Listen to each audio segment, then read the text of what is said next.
everybody, welcome back to Law Prep Tutorials official YouTube channel.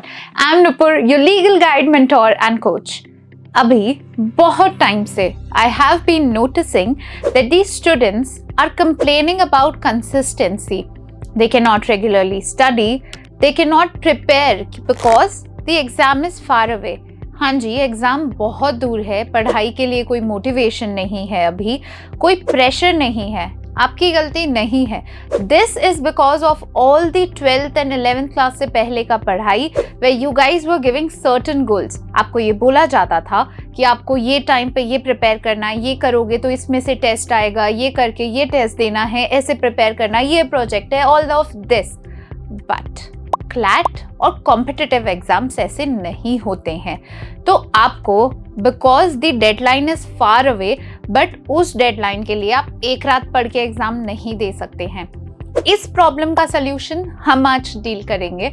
How to actually develop a consistent behaviour of studying without having pressure on you. कैसे करेंगे ये? First and the foremost thing, आप एक time table बना लीजिए. Time table आपको कैसे help करेगा? Time table helps in million ways. एक, आपका पढ़ाई स्ट्रक्चर सॉर्ट हो जाएगा. एक, आपके पास में डेली गोल्स होंगे. इस दिन पे ये पढ़ना, इस दिन पे ये पढ़ना, ये इसमें कवर कर लेना है. So you will have some sort of pressure.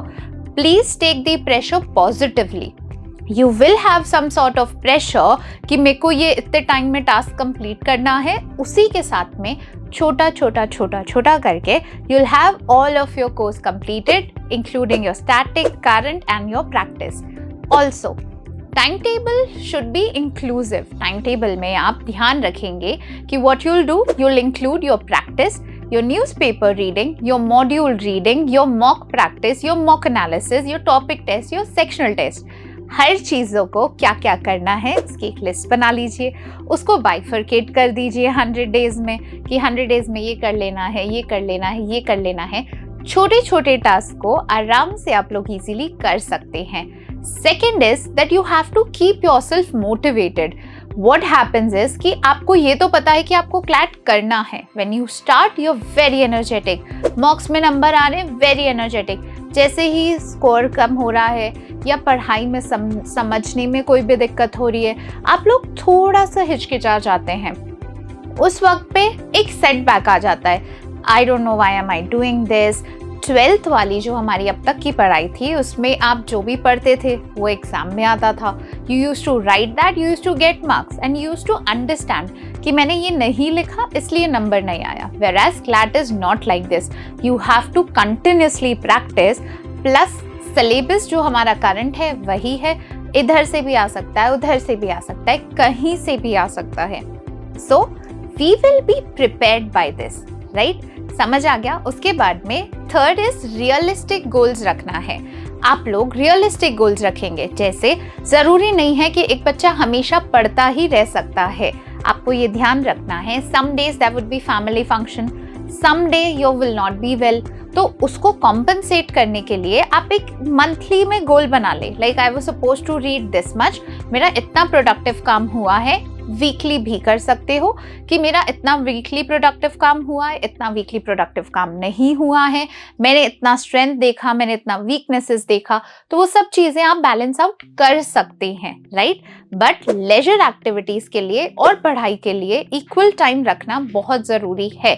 If you do not include leisure activity, आज मेरा वीडियो देख के सब मोटिवेट हो जाएंगे. Yes, I can consistently study. मेरे जैसा एक बच्चा नहीं, बहुत सारे बच्चे हैं. Will all thinking the same. Ma'am ने हेल्प करी है तो आज पढ़ता हूँ. इतना बड़ा टाइम टेबल नहीं फॉलो हो पाएगा if you don't keep it realistic. रोज़ पढ़ना ईजी नहीं है, रोज़ एक सब्जेक्ट पढ़ना ईजी नहीं है. अच्छे से डिवाइड करो. Whatever suits you, follow that. Now the fourth and the most important thing is कि जो आप पढ़ रहे हो उसके साथ में ये डेवलप करेंगे that these is the whole thing that is going to take me closer to my CLAT. यही मुझे मेरे CLAT वाली जर्नी में आगे लेके जाएगा, राइट. क्योंकि CLAT 12th का एग्जाम नहीं है. जो पढ़ा छोटे छोटे क्वार्टरली, हाफ ईयरली, फाइनल के मार्क्स मिलके एक CLAT का एग्जाम नहीं बनेगा. एक पूरा ईयर, 2 साल, जो भी 2 साल के लिए प्रैक्टिस कर रहे हैं वो पूरा इकट्ठा करके आपको प्रैक्टिस करना पड़ेगा. This is the proven fact because कोई गलती नहीं है आप लोगों की, ऐसे ही एजुकेशन सिस्टम चलता आ रहा था. Now because it is a competitive exam, you have to prepare, you have to change your strategies, whatever suits you the best, you have to follow it. So consistent रहने के लिए जब आप एक time table regularly follow करेंगे, at least you should follow it for 21 days. आप लोग सब ये मानेंगे और आज ही से ये टाइम टेबल बनाएंगे कि क्या बाकी है, कितना करना है, कैसे करूँगा. And you will comment down below कि आपके कितने टॉपिक्स बाकी हैं, कैसे कवर करेंगे. एंड धीरे धीरे ये हैबिट कंसिस्टेंसी में डेवलप हो जाएगी. फिर आप आराम से पढ़ पाएंगे और सिंगल माइंडेडली क्लैट का ध्यान रख के आप आगे फोकस कर पाएंगे.